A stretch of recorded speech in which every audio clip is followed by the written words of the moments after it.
د ستر جنرال خوشحال سادات پیغام د افغان ځواکونو یعنی د نهم د کب د ورځې په ویاړ دا چې خوشحال سادات تازه پیغام کې څه ویلي دي ویډیو را سره تر پایه پورې وګورئ.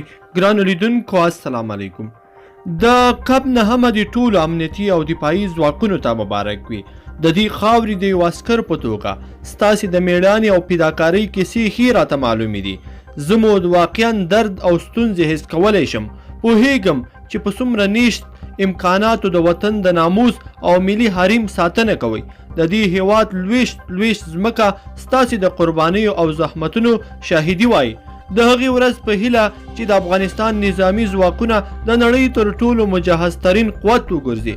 په خپلو لیکو کې د اتحاد او قوي ډیسپلین په اساس هیڅ چاته اجازه ورنکړي چې د دوی په سرنوشت لوبې وکړي او د جنرالانو نظامی کریر یې د ناسنجیده سیاسي مصلحتونو ښکار شي. امنیتي او دفاعي ارګانونو کې په ټوله مانع سیاسي مداخلې ختمي او سیاستوالو لاسونه لنډ کړای شي. د افغانستان د ماشومانو په اړه پام کوئ. راتلونکې ستاسې ده. دا خوشحال سادات وایي. ګرانو لیدونکو په دې هیله چې د خوشحال سادات دغه پیغام به مو راسره تر پایه پورې کتلی وي. که مو دغه ویډیو خوښه شوې نو ویډیو د سره لایک کړئ او زموږ چینل هم سبسکرایب کړئ. تر بلې ویډیو پورې د لوی الله په امان.